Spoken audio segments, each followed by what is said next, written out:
stage of this honorable court. Let's get ready to rumble.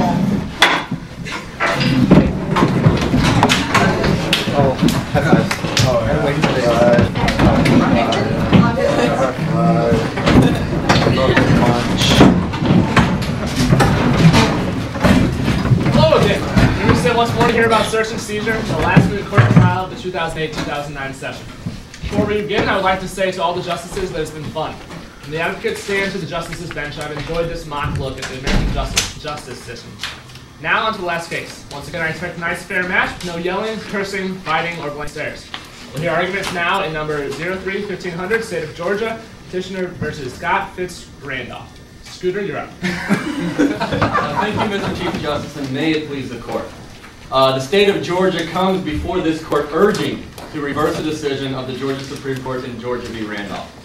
The Georgia Supreme Court ruled that the police search of Mr. Randolph's house was unconstitutional, even though his wife had consented to the search. According to the Georgia court, the search was unconstitutional because Mr. Randolph objected to the search of his premises. This decision by the Georgia court is in clear defiance of this high court's decisions in United States v. Matlock, Illinois v. Rodriguez, Coolidge v. New Hampshire, and as it relates to the possession of contraband, Illinois v. Cavallis. To follow the Georgia court's reasoning, every person would have sole authority over their residence, even though other people would reside in the residence as well. In other words, if the police would want to search a residence, they would have to receive the consent of all residents in the household. This would clearly place an undue burden on police in investigating an accusation of criminal behavior. And in this case, we are dealing with the criminal behavior of possession of contraband, in this case, drugs. Adding mitigating factor to this case includes the presence of children, of which Mrs. Randolph had every right to worry about the safety of her children. Mr. Randolph voluntarily entered into a legal marriage with his wife, which would mean that he should expect less privacy than if he was single. Furthermore, his wife, who would have knowledge of his illegal behaviors, has a duty to society to report to police any criminal behavior occurring in a residence that is part hers through the legal marriage. This type of reduced privacy due to criminal behavior has been established in Illinois v. Cavallis.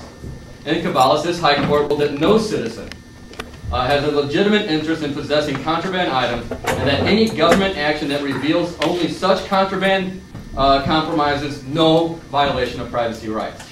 In this case, it was only the contraband that was the focus of the original search, which was consented by a person who has rightful authority over the shared residence. Second question here. You said that, are you saying that in finding contraband, that whatever methods were used to find that contraband are justified because the contraband was found? No, I mean, the police don't have the right to just search any and every house that they might think has contraband. There's still a legitimate expectancy of privacy, but in this case we have the situation where the police got information from the person who lived in the house, which then gives them probable cause. Was she legal owner of the home? What? Was she legal owner of the home? No, she was not legal owner of the home. The legal owner of the home was Mr. Randolph's parents, whom they leased from. Was she paying rent? She was part of the marriage, so whatever rent is paid is part hers. What was the status of the marriage at the points when the police entered the home? They were separated.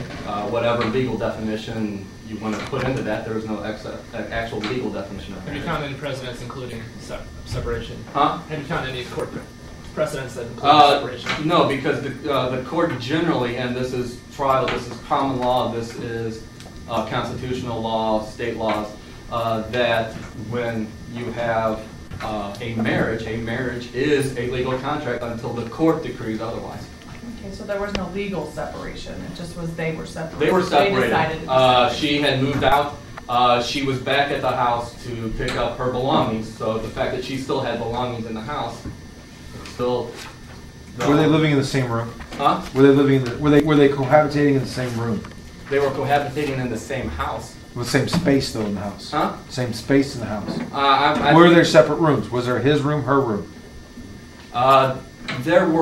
She was not living in his bedroom, per se. And so what room was searched? Was it her room, his room being searched?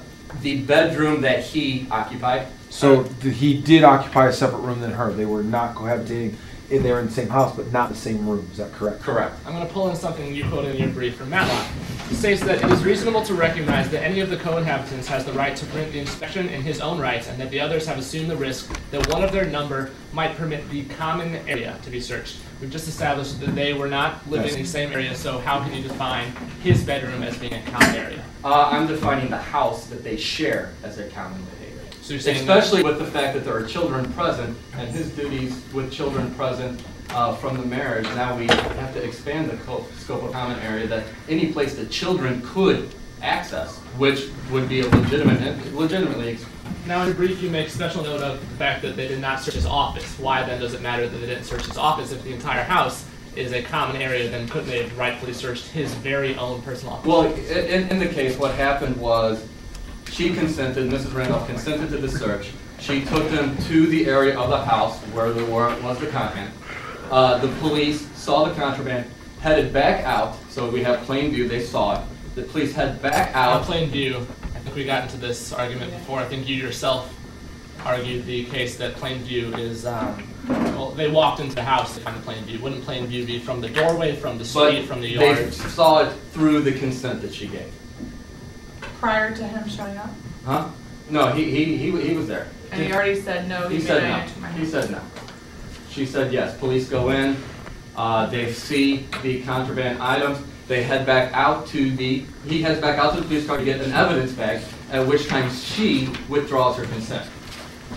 She withdraws her consent, however, the established fact that there were drugs in the residence shows that they can go back and get the residence. However, the second that she withdrew consent, and there's been some lower courts cases, United States v. Hogue, that says any evidence seized before consent withdrawal is admissible in court. So they got the evidence, went back to get a search warrant, at which time they searched the entire house, including his office. Can you explain how the order of events here, the police show up, they ask Mr. Randolph first before they ask her, correct? In your brief it says that they ask Mr. Randolph, he says no. He says no. And then they ask Mrs. Randolph, she says yes, so Yes. they go in based on hers. Yes. Now, in any other circumstance, if they went in, asked a man to enter his house, he said no, and they went in anyways, what would be? That would be an inadmissible search because there was not a consent to search. They'd have to get the actual search warrant from the court. Then why does half of consent being given, should that be allowed? A couple reasons to that. First of all, in this specific case, we're dealing with drugs, illegal contraband. Illinois v. Cabala says that you do not have an expectation of privacy when it comes to accusations or the belief that there are drugs there. So she claims